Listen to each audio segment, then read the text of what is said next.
The government has started preparations for projects and programs to be implemented once the proposed Bangsamoro Basic Law is enacted. The full story now from Freddie Abando. As Congress deliberates on the proposed Bangsamoro Basic Law, work is in progress for the crafting of a development plan to ensure the dividends of peace will benefit the core areas of the Bangsamoro entity to be created from the existing autonomous region of Muslim Mindanao.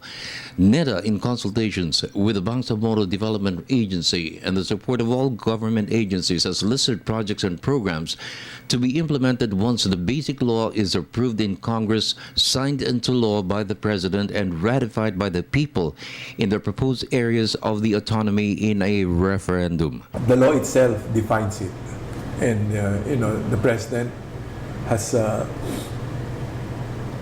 is supporting that law. The MILF supporting that law.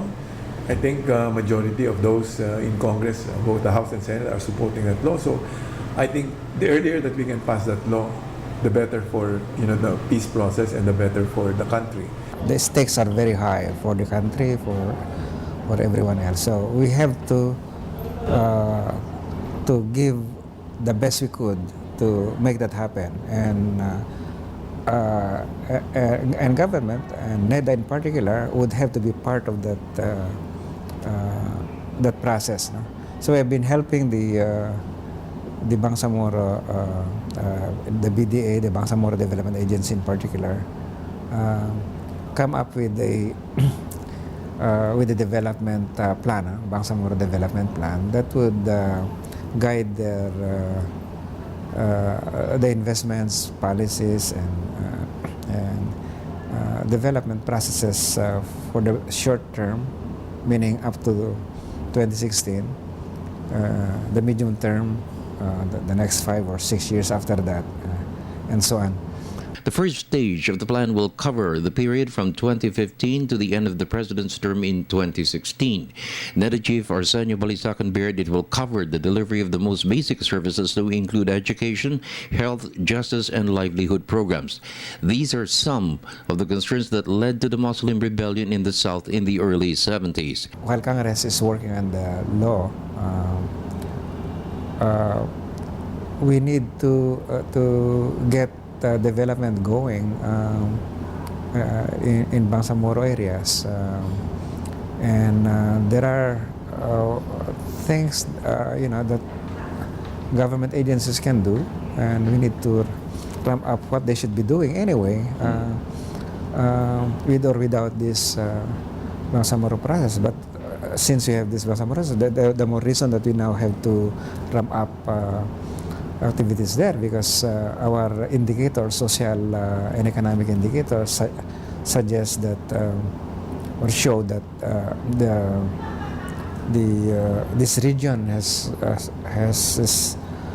lagged so far behind the rest of the country, and we really need to ramp up development there so that they could catch up. Big ticket items to be implemented are the construction of roads and bridges, irrigation systems, ports, and even airports. All these are packaged to enhance the competitiveness of the new Bangsamoro entity. The 5 provinces in the core areas plus the contiguous municipalities and barangays are rich in natural resources to rise as one of the major growth centers of the country. Sulu and Basilan and Tawi-Tawi are endowed with rich fishing grounds. Lanao del Sur and Maguindanao are major food-producing areas, especially in rice. There's so much promise for the new Bangsamoro entity to overcome decades of conflict. It's now up to Congress to commit their all-out support for peace and progress to ensure that the commitment of the President is delivered. Let's make it clear, no? When you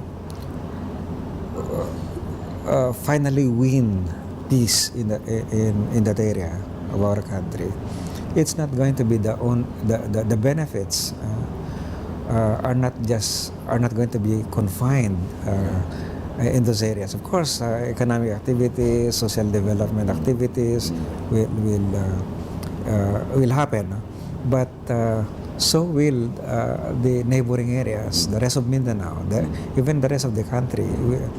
All these